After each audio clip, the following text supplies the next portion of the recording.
Hello and welcome to episode 60 of the Filmumentaries podcast. It's Jamie Benning here. It's the end of October 2022. Thanks for joining me again for another hour or so of film history chat. If you're new to the podcast, there are, of course, 59 more great episodes for you to dive into, in which I chat to innovators, editors, directors, puppeteers, stunt performers, model makers, VFX legends. In fact, talking of VFX legends, I have some news on that front. I've managed to secure a date with the grandfather of modern VFX, Dennis Muren. Dennis Muren, I know, amazing. That will be one of the episodes for November 2022. I'm very excited to be able to talk to Dennis. You know, he's one of the true kind of icons of the industry. Apologies for being late on October's episodes. Again, it's a very busy time for me with work. Lots of family stuff, plus adding the final touches to a Kickstarter campaign for a documentary I've been working on. More exciting news on that very soon, but we intend to launch it in early November, and the we I refer to is myself and co-collaborator Patrick Tyndall, Paddy Tyndall. Paddy and I have worked together on for Formula One for many years. We've been friends for a long time. We've also made several other projects together, including the short documentaries on Yoda puppeteer Dave Barkley, producer Robert Watts, and producer-writer Ivor Powell, all of which, by the way, are still available for you to watch for free on my Vimeo channel. I'll leave a link in the show notes. Back to the business of this episode. So back in December 2021, I spoke with author John Walsh about his book, Escape from New York, The Official Story of the Film. That was episode 41, if I remember correctly, and he's been busy beavering away on a new book, Doctor Who and the Daleks, The Official Story of the Films. Films, because there were, of course, two of them. If you don't know about them, check them out. Both star Peter Cushing as the Doctor. I remember watching these on Channel 4 in the early 90s in widescreen. They put a load of stuff out in widescreen at one point. They're odd films, but they're also pretty great. It's like an alternative universe version of Doctor Who. So I spoke to John earlier this month, October 2022. There will also be a video version of this interview on my YouTube channel. This is what patrons of £3 and above get. So when my guests allow it, I do a video version and I put it on my YouTube channel or my Vimeo channel. So you can check out this one for free, just to give you a little taster. So here's my chat with author John Walsh about his new book, Doctor Who and the Daleks, The Official Story of the Films. And I'll be back at the end for a bit more jabbering on. Now set the controls for anywhere in time and space that we wish to go. When I push that lever, this room and everything in it will dissolve into their respective component electrical charges. We're all made up of them. These charges will then be transferred in time and space and reassembled in their proper order and their proper place. So John, last time I spoke to you for your book on Escape from New York, that doesn't seem that long ago, and since then you've managed to write another book, Doctor Who and the Daleks, The Official Story of the Films. How did that come about? What was the period of time between those two books, or were you writing both simultaneously? How did it come about? Well, hi Jamie, great to be back on. Thank you for having me. Pretty much the conversation with the publisher continued, and this is owned by the same rights holder, so Studio Canal, or Canal Plus as it used to be called years ago. So the great French company who are now, I think, either the third or fourth biggest film library on the planet Earth. So Doctor Who and the Daleks I knew was in their catalogue for some time, and I said to my publisher, can I write that around the time of Flash Gordon, because that's also a Canal property, and they thought there wouldn't be a big enough market for it, so it's always been on the back burner. And of course this year Studio Canal did their wonderful 4K restorations of both movies, and so the conversation naturally came back round again. So between me, Tyson Books and Studio Canal, that those wheels are always sort of turning. And rather boastfully, I'm going to say, in the time that we last spoke, I finished another book as well. So Conan the Barbarian, the official story of the film, not for Studio Canal but for Tyson Books, is out in August 23. So they've held that back. It was going to be this year, but they've held it back to next year. So fascinating that I've become this sort of accidental author, mostly in lockdown, and I'm about to start work on book number 6. Amazing. Book 6. I mean, yeah, when you started it in lockdown, it was just a sort of reaction to, the situation that so many of us were in, where our work disappeared completely. We couldn't really do anything. and you've decided to go down this route, and it seems like you were destined for it in many ways. Well, I think the route kind of found me. So after the Harryhausen book in September 19, I thought that's my first and last big sort of coffee table art book.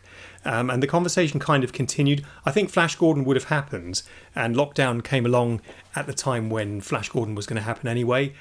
But there was a momentum with lockdown where people were in spaces where they could be found, like on Zoom, and I could kind of concentrate without having to meet people at Patisserie Valerie for lunch, which is a favourite haunt of mine, and producer types, which I'm mostly a producer more than a director in the sense that more of my hours, if I was to allocate them off at the pearly gates, they say you spend more time producing than directing because you spend more time setting up your own projects.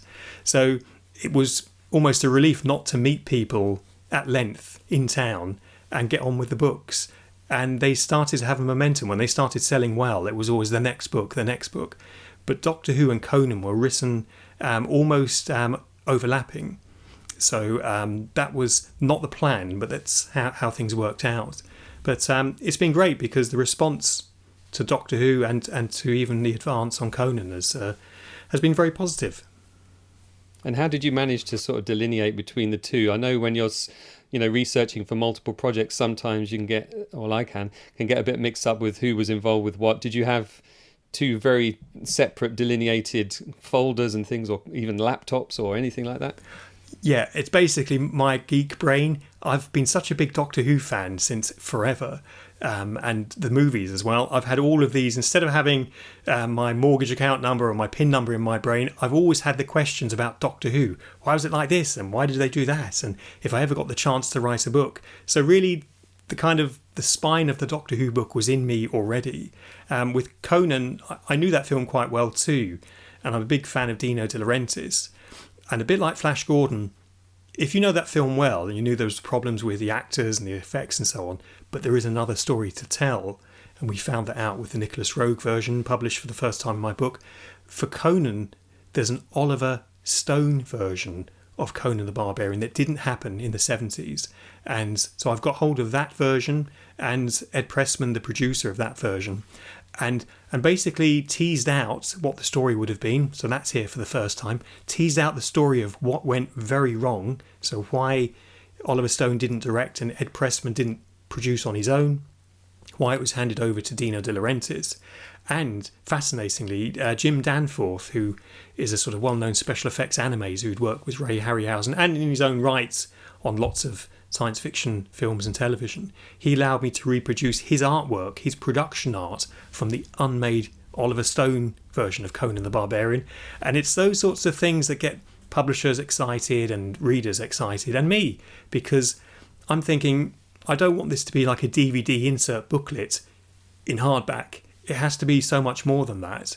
It has to be more than screenshots and a few vague essays. It needs to say something new and also present the official version, because like a true crimes podcast, although no one's in prison yet for any of the books I've written, they do become that sort of public record. The rights holder gets behind them and sort of approves and said, yes, what John is saying here is the official version. So I've noticed other books popping up, the official Harry Potter cookbook. It's like, oh, weren't using the word official before Flash Gordon, but we'll let that go.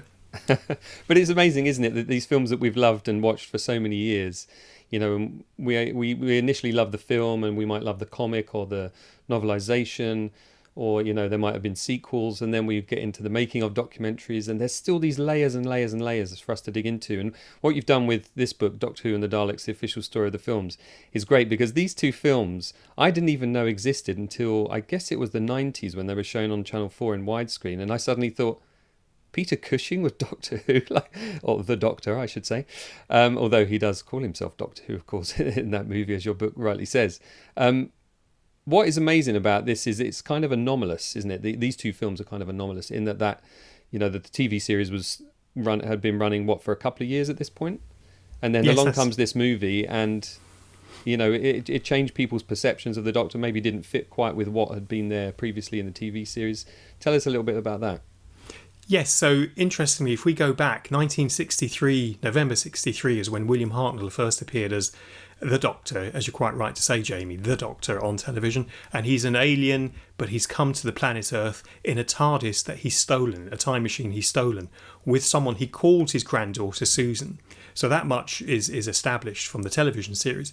The movie version, or the film version, as we should say, from 1965 has Peter Cushing playing his version of William Hartnell. So there hadn't been a regeneration on screen until November 66, after the second Doctor Who movie had already been in cinemas. So Peter Cushing didn't know, oh, I could have plucked anything and been another version or another regeneration. But could you? Because your character is called Doctor Who in the way that he might be Mr. Smith. Hello, I'm Doctor Who. And also he's human. And he's on Earth, he's earthbound, and he's built this time machine in his back garden with his very young granddaughter Susan, who's kind of a child prodigy. So very different setup from the television series. And as a result of that, because he's not considered to be canon, over many years, certainly in the 70s and 80s, the Peter Cushing films stood rather separately from the BBC series. And of course, it's not owned by the BBC. It was owned by British Lion Films and Milton Subotsky's film company, he was the American producer, who came over to the UK and tried to sort of rival Hammer Films and making horror anthology films. So it's fascinating because this was the time when television series becoming feature films was kind of finding its legs, and Doctor Who really kicked it off. So you fast forward to sort of the early 1970s and you've got an On the Buses movie that makes more money at the UK box office than Diamonds Are Forever. Yeah, I mean, I think of, there was a period in time when, I don't know whether it was in school holidays or what, but I suddenly became aware of all these adaptations of old series that my parents would have watched, like On the Buses, and there was even the Cannon and Ball movie and all those sorts of things. But this was quite new in as much as I think in your book you say that the Quatermass experiment was the first of that kind that had gone from TV to film. Yes, and I think because Quatermass kind of existed as mini-series on television, the transition for viewers probably didn't seem that unusual to go to feature film and so on, in the way that Day of the Triffids has kind of been television and cinema and so on. But this was unusual for Doctor Who because it was a current series and it kept running. But at the time when Milton got the licence rather cheaply, the BBC didn't know it was going to be running for years and years and hadn't maybe regarded it with the... they didn't regard it as the jewel in the drama crown as it is today, and would later become in the sort of the early 70s as well. It became hot property then. And I think Milton, his two films in the 60s stand as kind of standard bearers because nobody else, despite the numerous attempts by well-known and not so well-known people, tried to get the films in cinemas again, and it never happened. There's in fact a book out there about the unmade films that are not to do with these two from Studio Canal. So it's quite a laborious process to try and get the rights for something. And today, when we look at streaming services, they're either doing animated versions of live action films or live action versions of classic animation, because if you can say to people it's that thing from the telly but a movie version, if I was to do Knots Landing, which was the spin-off of Dallas, meets the Texas Chainsaw Massacre, you'd be like, oh, okay, I get that. Lots of people in the cul-de-sac would be chopped up in a kind of a 90-minute period.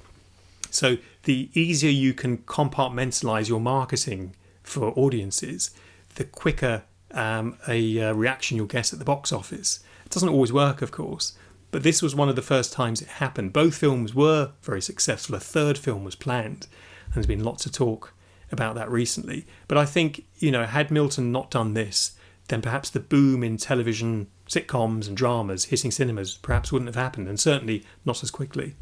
How successful were they in terms of kind of today's numbers? Do you have the figures? Yeah, I mean, I think they're in the book as well. The first film went top 10. So if that was in today's top 10, you'd be expecting to make somewhere between sort of 40 and 60 million pounds in the UK. And the films kind of travelled well too. They were about a quarter of the budget of Dr. No. And yet they had kind of large production values as well. And they were shooting on Stage H Shepperton, which was quite hallowed ground because 2001 had filmed there and lots of other sort of great movies. And we kind of delve into the politics of how they managed to get Stage H as well, because of course with such a tiny budget you can only film somewhere like that when no one else wants it, which is the winter months.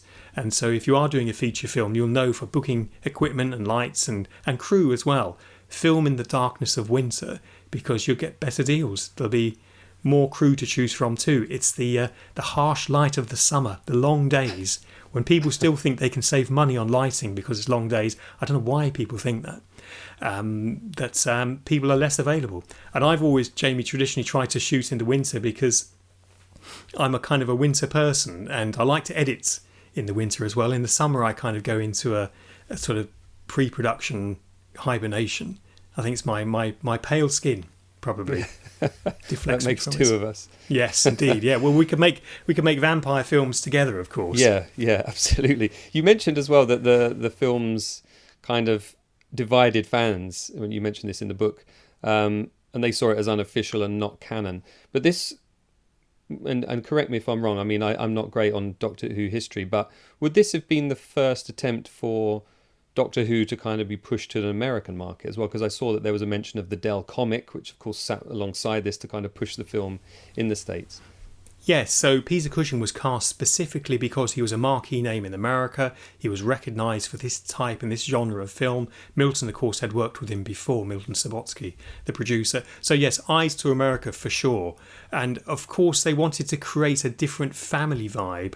So Milton summed it up by calling it the Swiss Family Robinson, which is a much more, if you like, a Waltons approach. So if you remember, the Waltons has been quite wholesome television where drama would take place, but in a quite a safe environment. So even though there's Daleks killing people, Milton wanted it to be kind of accessible for all families and to have no tricky backstory about being a Time Lord with two hearts with a TARDIS that's stolen, because that's a felony in the United States. So to have a cleaner lineage for the film would make it an easier sell. And whilst I think he could have cast William Hartnell and it would have been a great film too, I think Peter Cushing brings his own sort of energy to it. And both films were successful. The second one, which cost more, was less successful because the thrill of seeing Daleks in colour and in Techniscope, in widescreen, wasn't as big a thrill as the first film. And then the third film, which was based on the Dalek adventure, The Chase, didn't happen. And then years later, Milton tried to get the rights again, and things didn't turn out quite as well.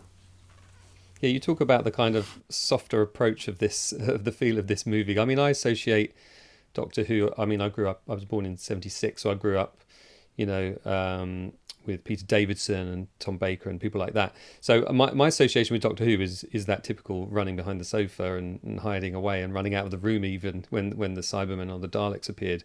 But this Doctor, rather than being this eccentric kind of, no holds barred kind of character, he's more of a grandfatherly character, which probably is why the fans didn't enjoy it and continued to not enjoy it through this sort of 80s and 90s and 2000s. But now it's sort of been reframed, hasn't it? And I'm sure your book will help do that as well. It's kind of been reframed as an interesting aside, perhaps, but still very much part of the Doctor Who canon.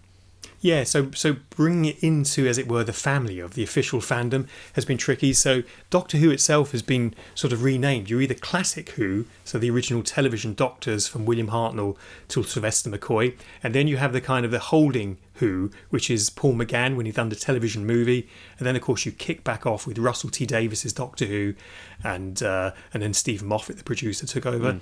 Stephen Moffat said when he took over as Doctor Who that he was a big fan of the Cushing films, and I think that gave permission for people like me who were genuine TV Doctor Who fans to feel relieved and say, I can come out of the closet and say I actually am also a Peter Cushing fan. And to sort of, there's a quote from Stephen Moffat in the book where he talks at some length about it. But to nail his colours, he actually painted the inside doors of the TARDIS white to match the inside doors of the TARDIS from the movie, from Invasion Earth. And you see that on Matt Smith's TARDIS when he first appears on screen as the Doctor. So I think Time and the new series, critics of the new series as well, because you'll always find critics. People complained when Peter Davison took over because he was too young and too blonde, and how could he be the Doctor? And of course, fans love him now. But as fans kind of gather their pitchforks for current versions of the Doctor, Peter Cushing has been kind of gathered in with William Hartnell as being one of the original Doctors, and of course he isn't. But I think love for the film, the fact that Studio Canal have done this rather extravagant double 4K box release, steel books as well as special editions.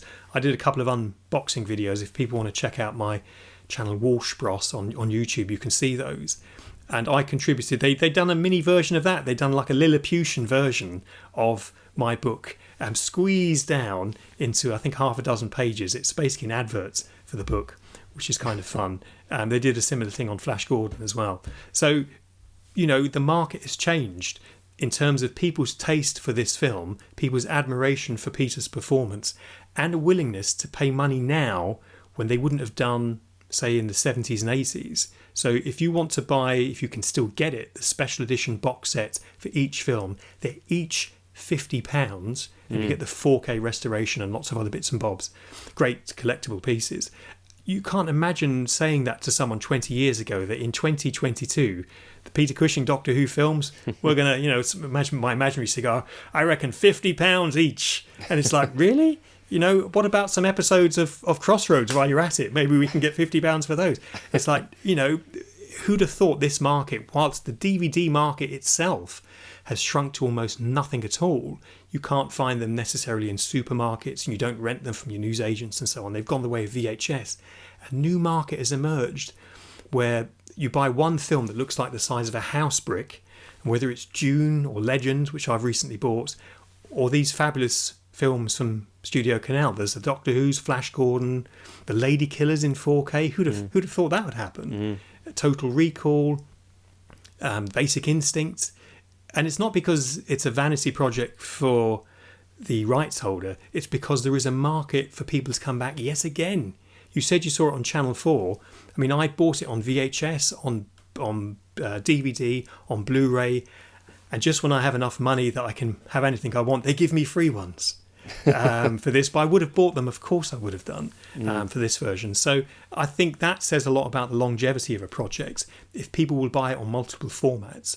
And I think now the hard edges around the criticisms of this film and how it relates to Doctor Who have been softened over the years. People have become older, and I think they've recognised the struggles that this film had to get made and why it exists. And is it better to have it than not? And I think if we were to run a Twitter poll on it, people would say yes, better than not. Yeah, I think it's interesting, isn't it, what's happened with the DVD and the physical Blu-ray market is that, you know, streaming came along and everyone just sort of, you know, I know people that literally took their DVD and Blu-ray collections to the local dump and just handed them over and said, well, it's all going to be online now and I can get any film I want at any time.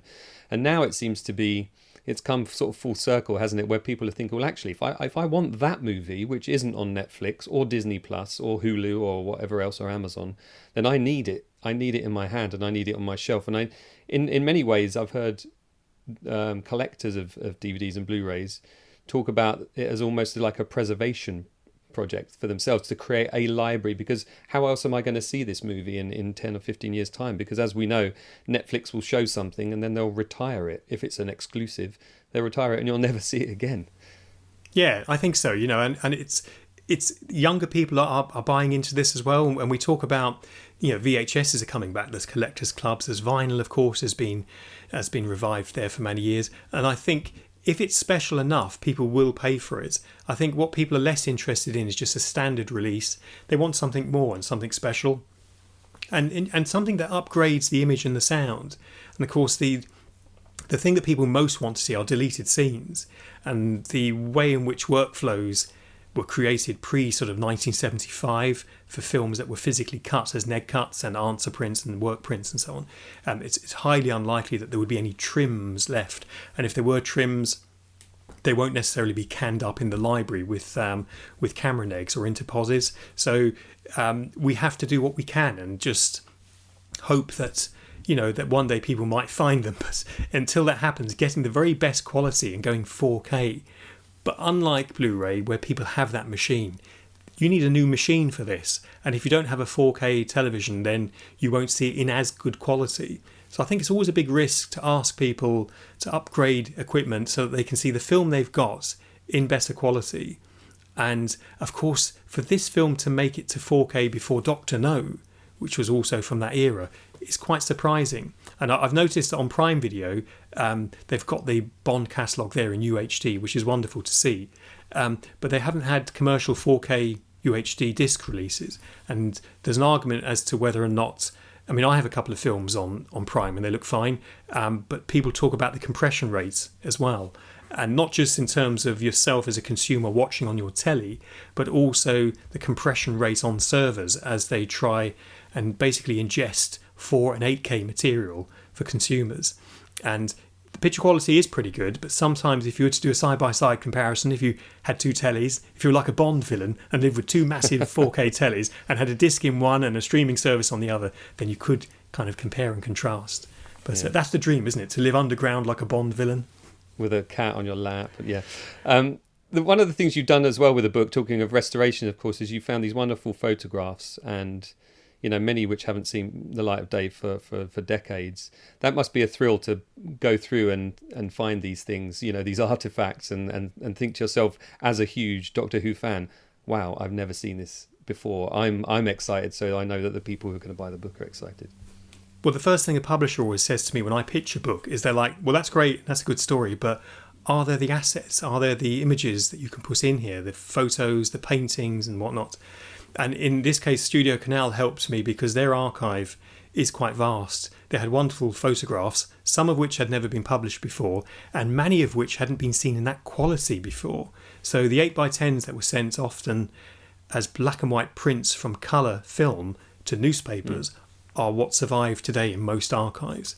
And they're here in blisteringly good quality and in a wider frame format as well, because just to give people an idea, that the video that we're looking at now is more or less Academy ratio. It's a sort of an 8x10 frame that a photograph would be received by newspaper. So it's sort of an oblong. And it's sort of the standard ratio that you might get a widescreen telly, 1:8:5. Well, medium format is a much squarer format, and it's what old wedding photography would be created on, and it's perfect square. But these pictures are often cropped into a sort of a more Academy format for newspapers, so we got hold of those.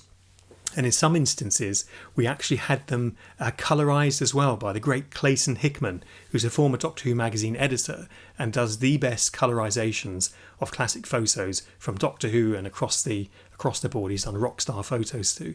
And I'm supremely grateful to him for doing some key images here in this book that are going to be seen for the very first time. And, you say, was I excited to see pictures? I had to stop writing because fans would give me things.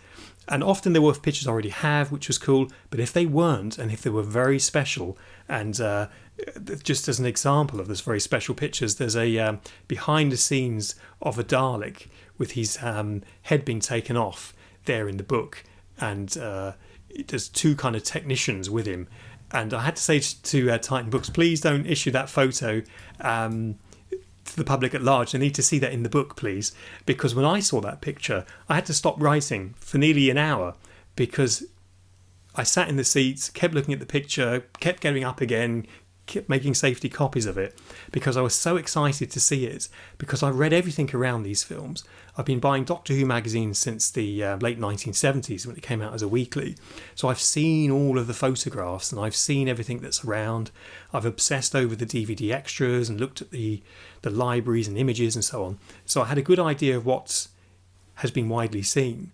And the problem, Jamie, I have for the book is this: it's only it's like 160 or so pages. I wanted to do 2 books. I wanted to do one on one film, one on the other, sure, and put them in a Dalek kind of gate sleeve. And had I pushed for that, the books wouldn't have happened, because commercially these books are very expensive to create. They need to sell in volume. But I would love to have had a bigger book. But what would you do? Do you publish the photo that people know quite well, that's in really good quality, or do you publish a photo which is not quite as good, where maybe one of the actors is blinking or has got one of their eyes closed by accident, that hasn't been published before? So it's a real dilemma, isn't it? You want people to see things they haven't seen before, but you want to represent the films as best quality. What would Milton Subotsky do if he was here? what would he be saying about which pictures? That's a great picture of Peter there. That's a great picture of Roberta Tovey there. Don't show the Daleks being taken apart because it ruins the magic. So you kind of think all producers, particularly Dino De Laurentiis, he forbade loads of on-set photography because he didn't really want people seeing behind the curtain. So of course that doesn't help me when I'm coming along to do my books on Flash or on Conan, because I want those, as you do, you want to see behind the curtain. That's the whole point of these books. Yeah, I always want to see those photos that are like the iconic one that but with that might have been a few frames earlier or a few frames later when they were shooting it, like you say, with the actor pulling a slightly different face, because immediately you think, hang on, no, that is different, and it retains your attention on that page. What I also like about what you do in your books is you sort of dig out these interesting insights and facts. Like for instance, I had no idea that Peter Cushing was also offered Doctor Who as a TV role twice. So he could well have been that second Doctor Who, or much later on he was offered as well, wasn't he? And how did you come across that information, or is that widely known? Some of that's widely known. Some of it was from unpublished interviews. Bernard Cribbins he pitched himself for the role, but his agent put him up for it in the 70s. And I spoke to Bernard at a Doctor Who 50th anniversary event at the Excel Centre when various doctors came together. And I always scurry off to the green room where there's loads of free food. And that's where he was. And we kind of sat down and chatted. I said to him, I want to do a book on the movies. And we were chatting about the politics of publishing and so on. But actors often get offered things at the wrong time in their lives, and there was a certain point when being offered television if you were a cinema actor, or being offered cinema when you were a theatre actor, could have been seen as somewhat of a step down or an insult. Ron Moody was famously offered the role when Pat Troughton left, and also when John Pertwee left. Of course, Ron Moody is one of the great cinema and theatre actors. He was in Oliver the musical. Bernard Cribbins, as I say, was offered it. Lots of different people have been offered Doctor Who and either said no or weren't available at the time.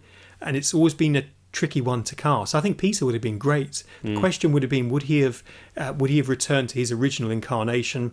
But I think now that he knew, you can be reincarnated, they could have created a wonderful storyline for him as the Doctor. And, I grew up at a similar time as yourself. I always thought the Doctor can never be too old. And rather controversially, I do think he can be too young, although all of the Doctors are fabulous, of course they are. But I always thought that an older Doctor is always a good thing. I always thought that if there was ever a movie version again, maybe Donald Sutherland in the kind of late 80s or early 90s, he was like Doctor Who in Invasion of the Body Snatchers in 1978. Yes. He's got the curly hair. He's like a Canadian Tom Baker. Yep. There's just everything about him just feels like this is the Doctor Who movie. And he even has the companion. If people haven't seen the Invasion of the Body Snatchers from 1978, do track that down, because that's the Doctor Who film that could have been. So is Life Force. People hate me for saying this, but Life Force from 1985 from Tobe Hooper. You've got Frank Finlay in there. He's like Doctor Who. The whole thing feels like a bit like Quatermass. So there's been lots of nearly could have been Doctor Who films out there and actors. But I think Peter would have been marvellous. I think there's, as you said, there's so many people that have been offered that role, but I bet there's only a very small minority that don't regret it. I'm sure everyone, having seen the success since then, has kind of grown to regret their choice, perhaps.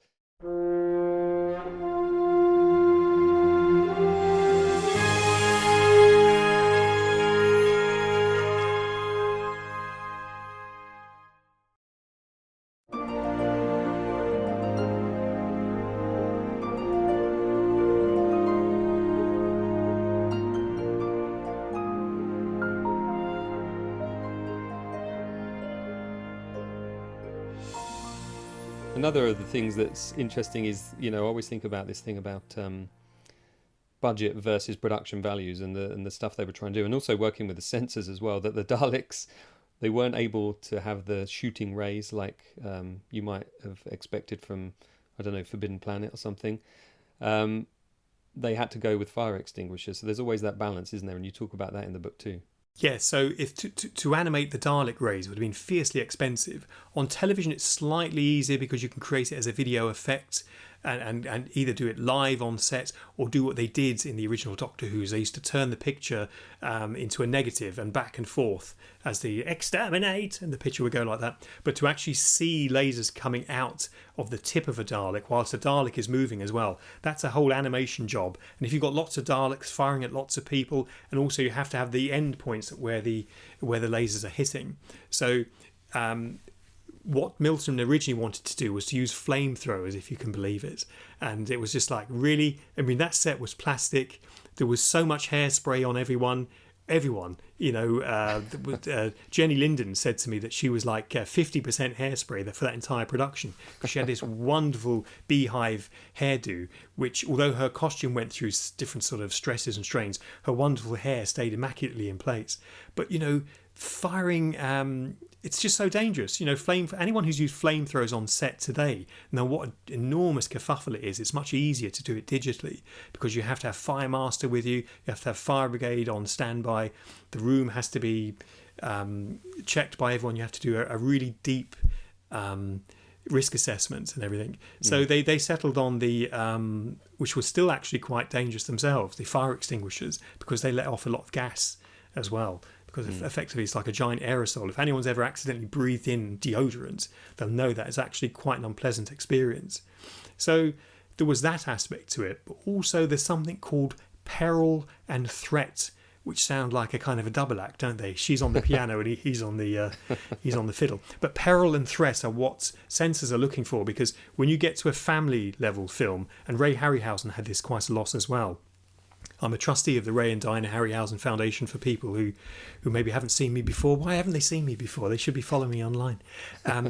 On Jason and the Argonauts, I've just done an unboxing video for a skeleton from Jason and the Argonauts. And in that I talk about the fact that originally the skeletons were to be disturbed inside hell. So basically they guarded the entrance to hell along with the seven-headed Hydra, and these dead soldiers' graves were disturbed at the entrance to hell, and out they came at night and fought with Jason around the Golden Fleece and the Hydra. The censors read the script and said, look, if you want to go for the family certification for this is way too much peril and trauma and drama and risk. So you need to pare that back. It can't be at the entrance to hell. It'll need to be at a more twilight or daylight time. And so filmmakers work with the censors, or the film classifiers as they're called today, to ensure that they're not filming things that they'll then have to dispose of at great expense to try and get that U certificate. Because even a PG sometimes can limit audience friendliness, because back in the day in the 60s, children would pop along to the cinemas by themselves and in they go. And if it's a U certificate, people can pop in and you don't have any worries. But I think both of these films really skate around the edges, particularly the second film. There are knife fights and knife deaths in there. I mean, if you were going into the future, 2150 AD, you'd have to wear a stab vest because there was so much throwing knives and robo-men. So I'm surprised that film has survived that certification. So I think it's always a pull and push you with the censors, but it's not always done in a kind of an aggressive way. Sometimes producers like to tell the story of how I had the big fight with the censors, and it's not. It's normally an admin discussion where a script is submitted before filming. And Ray Harryhausen did it, and Milton Subotsky, of course, did it, because when you're working on lower budgets, you cannot afford to have reams and reams of scenes that may have cost hundreds of thousands to mount to just be gone. Because the studio is expecting a certain certificate, and if you've delivered something that isn't, that's your fault. It's not the censor's fault. That's you as the producer. So you have to watch for that. It's funny, isn't it, thinking back to some of the other U certificates. I mean, I always think of Star Wars as a weird one. I remember showing my girls for the first time Star Wars, and they were saying, and it gets to that part with Uncle Owen and Aunt Beru's skeletons, outside the homestead burning away, and Luke looking on. My kid said, this was a U? How did that happen? But it's funny sometimes the things that kind of slip through the net as well. It was interesting to read as well that they would have to remove things like screams in these movies as well, because that would be seen as something that the censors might frown upon as well, the reaction to the peril. Yeah, absolutely. You know, and I think when we think of Star Wars, of course, the arm comes off in the cantina. But I think you're right about the uncle and aunts, because they're human characters and they're paternal characters as well, aren't they? So to see them in that state is really quite shocking. And yet Empire Strikes Back has moments, doesn't it? There's decapitations. There's a Tauntaun being slit open. Clash of the Titans has really brutal scenes of the hand coming off Calabos and Medusa being decapitated. However, the British censors were concerned about the decapitation. The American censors were concerned because you can see her breasts. Of course, always. The Americans are always worried about those things. It's bizarre, isn't it? And so if you read the kind of the notes from the Motion Picture Association of America, that is the concern. And Ray even did some kind of artwork and tests with her wearing kind of a rag sort of piece around the top, because he was concerned he didn't want to have to reframe the scene, and you couldn't reshoot the scene. That wasn't going to be practical. But I think because the film was released through MGM and it had a very big budget, I sometimes think that bigger films are given a bit of a pass. That's me speculating there. But it's crazy, isn't it? We have a different view of sex and violence. In Europe, sex is considered to be more of a thing that happens, don't you know? Whereas in America, it's something to be frowned upon. When you write these books, you know, you say you've got the official archive of Studio Canal, but also you want to frame it, you want to put it in some kind of context. So you talk about, you know, Doctor Who, the BBC, you talk about Dalek Mania.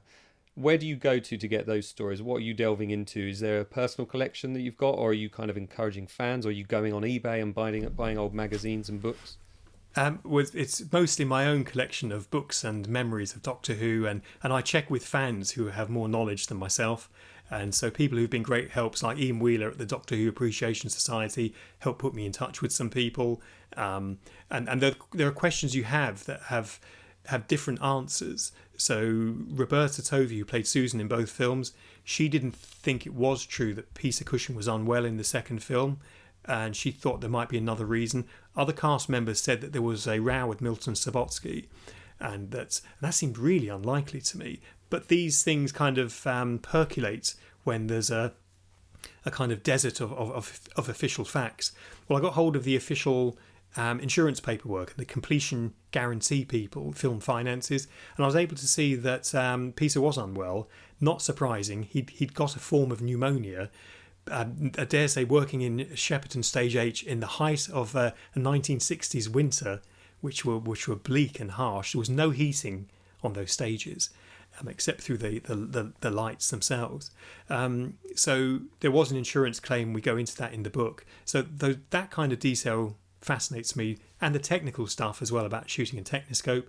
But the Dalek Mania stuff, there was particular collectors who helped me with photography and some fact checking as well, because you can go online and into other books, but you need to be if you find two versions of something with different facts attached, that's a problem, you know. And if it's a well-known date for something in history, then, you know, there's no disputing the Great Fire of London and 1066 and so on. But if you are looking at something which is kind of fact light and there's lots of fan interpretation, you do need to be sure what you're saying is correct, because it's the official version. And there might even be people that pick me up on some of what we've written here, but Studio Canal have signed off on this book. And for them, it's not simply a case of checking the grammar and checking that I've included all the acknowledgements. It is making sure that this is a library title, that I'm saying things that are appropriate, that are true, and that I can back up with interviews and or with photography. So it's more of a documentary for me than it is an essay. And I know in the past people have written books, and sometimes, you know, film institutes will write books which you'll think, oh, I get that on Blade Runner, and you'll have a look through it and you'll be like, oh, I'm none the wiser, because someone has just pontificated through, you know, maybe 100 or so pages with no real decent photos about what the film meant to them. And it's like, okay, well, great, but that doesn't give me a more in-depth or a more rounded view. So in some ways I try and detach myself as a fanboy from the story I'm telling. I am trying to get through to the official version. And all my years as a documentary filmmaker have taught me to kind of be separate. I mean, even once I was a subject of my own documentary, and I separated myself away in the edits so that I didn't do like a vanity project. So I always bring that sensibility to everything and hope that we've made the right choices in terms of content, in terms of chapters. If I had written 2 books, there'd be more stuff in there. There'd be more photos, but not necessarily ones that are better than what's there. So I think the great thing about this having 2 films in one book is it distills it down to the best of what you need to see to understand the story of these films. So I'm hoping for hardcore fans, they'll find new stuff. And for people who are maybe just Doctor Who fans and didn't know there were movies, then for them it'll be an Aladdin's cave of facts and photos. And when you publish this book and it's on the shelf, do you get a bit of a thrill walking past, Waterstones or walking past the BFI bookshop or somewhere like that and seeing it on the shelf there? I always do, Jamie. It's always exciting to have a book and to go to your own book signing and so on. And I'm always thrilled when they sell well. I mean, the reason this book should have come out in September, and it didn't because it sold out. So when it went on as a pre-sale to Amazon and other online book retailers, it sold out the initial print run. So they decided to increase the print run and push the publishing date back to the end of 2022, November 25th, 2022. So that was thrilling. I was kind of relieved that people were prepared to buy it on the face value of the cover. They're judging the book by the cover. I think there's a couple of interior pictures on Amazon for you to tease customers. But then, of course, the worry sets in as, I hope they're not going to be disappointed that they bought this book 6 months in advance. But that book and all of the others, to see them sat on shelves is wonderful. And Escape from New York has gone to a Japanese language version. Right. There's a French and German version coming too. Flash Gordon has gone to a 2nd edition, and there's some new pictures because we found some stuff we couldn't put in the first one. And there's a great quote from Mike Hodges on the back, because Mike did a sit down with me when he got the book and talked about it. So the opportunity for the 2nd edition to add a few bits and bobs for people who've maybe missed it first time. It's frustrating because you don't want people who bought it the first time to think, I paid £35 for that, and now you've got some new pictures in it. What can you do? You want to make it as good as you can, and I'm grateful that the publisher will allow it to be a living, breathing thing where we can do more things. And I do book plates. If people can't come to book signings, there will be book signings for Doctor Who. I'll post them a free book plate and a bookmark. We have I can show you exclusively what the bookmark looks like. Look at that. Ooh, yes. Look at that quality card. So it's you can see the book on the front, and then on the back, sneaky peek of one of the restored pictures. That was originally black and white, and Clayton Hickman has really time travelled for us. Amazing. You wouldn't know if you'd not pointed that out. I would not have known at all. Some colorization, you kind of go, it's not quite as consistent as it should be, and it looks kind of odd. But I must say, he's done a fantastic job there. Well, there's a few in the book that they're going to knock people's socks off, and because they knock my socks off, so I'm super grateful that Clayton travelled back in time for us using his digits to recreate the colour photography. So that's really wonderful. Just to finish with then, John, what's next for you? You talked about the Conan book. Have you got, I'm not asking you to read out your list of, of books that are forthcoming or projects that are forthcoming, but you got things going on at the moment? I've walked myself into 3 more books, and it's because I have these conversations where people say, would you like to? And I'm like, yeah, I would, yeah. And suddenly then like a deal memo turns up, or because I manage all I don't go through agents, I manage my own stuff through my own company.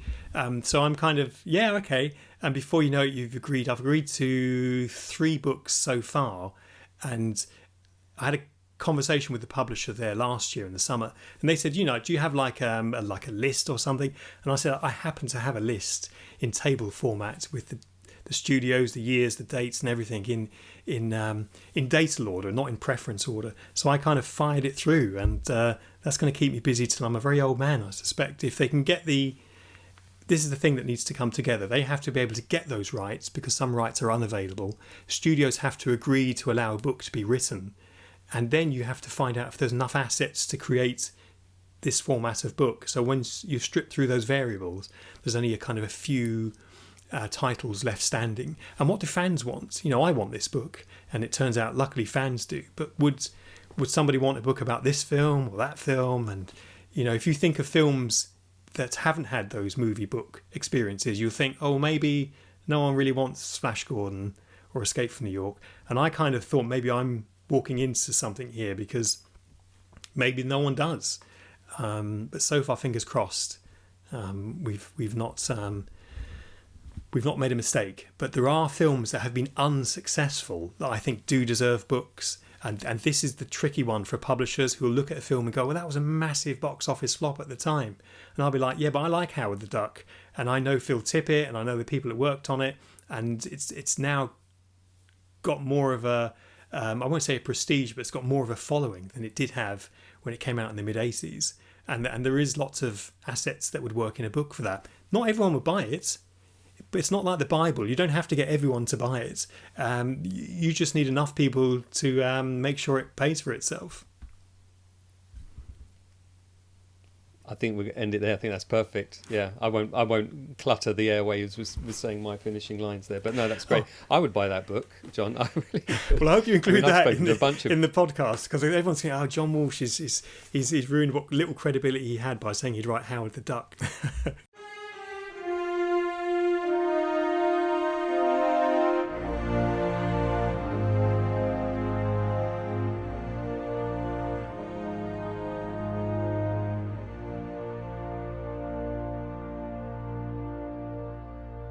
Well, I hope you enjoyed my chat with John Walsh there. The book is out 25th of November. I've had a chance to read a version that's been sent out to reviewers. So I've seen the PDF of it, but I'm looking forward to getting my hands on a copy for a friend of mine who's a big Doctor Who nerd. So I think she's going to enjoy that. See if you can buy it as well from a more independent bookshop. Help them out as well as helping John and his publisher out. So the next 2 episodes will be my chat with Jim Bloom, ex-Lucasfilm ILM employee, talking about his work with and without George Lucas, that is. One will be episode 61, October's second podcast, so just in a day or two from now. The second part will be episode 62, November's first episode. And as I said in the intro, I also have VFX legend Dennis Muren coming on, as well as Battlestar Galactica composer Stu Phillips. So plenty more on the way.